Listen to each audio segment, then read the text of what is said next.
Salutations curieux. S'il y a bien quelque chose que l'homme a toujours voulu connaître et qui l'a toujours fasciné en tout point, c'est bien ses origines. Or, selon la plupart des gens et dans la vie publique, l'homme descend du singe, ce qui est un rapprochement un peu trop maladroit. Selon les travaux de Charles Darwin ainsi que de William Wallace, la vie sur Terre n'est qu'un immense arbre évolutif, fruit de plusieurs centaines de millions d'années de changements génétiques et morphologiques. Prenons donc deux espèces qui se ressemblent. Tenez, le chien et le loup. Ils font tous deux partie de la famille des canidés, et ont donc forcément, à un moment dans leur histoire, eu un ancêtre commun. Dans cet exemple, le loup, c'est l'ancêtre du chien. Et cet ancêtre commun fait partie d'une famille qui a lui aussi eu des similitudes avec une autre espèce, et donc un ancêtre commun respectif. Donc si on suit ce raisonnement, toutes les espèces vivantes sur cette planète ont donc un ancêtre commun suprême. Mais à quoi ressemble-t-il? À un mélange de toutes les espèces? Quand est-il apparu?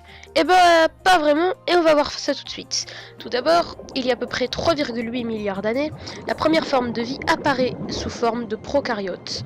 Pour faire simple, un prokaryote, c'est un être vivant dont la structure cellulaire ne comporte pas de noyau. On l'appelle aussi souvent bactérie.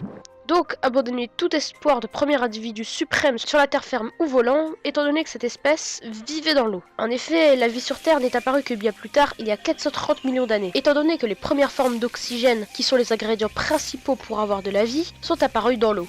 Et vous allez me dire que ce n'est pas juste, et que ce n'est pas une vraie espèce vivante à proprement parler. Eh bien, figurez-vous qu'en 2016, des chercheurs du MIT aux États-Unis ont retrouvé à travers de nouvelles analyses génétiques, confirmant que les éponges de mer sont à l'origine d'une molécule trouvée dans une roche qui date de 640 millions d'années. Intéressant, n'est-ce pas?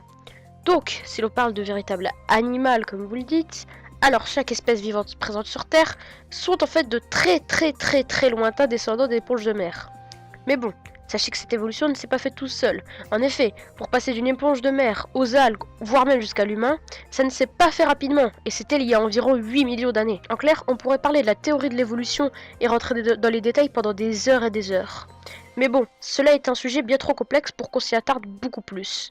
Les espèces qui survivent ne sont pas les espèces les plus fortes, ni les plus intelligentes, mais celles qui s'adaptent le mieux au changement. Charles Darwin.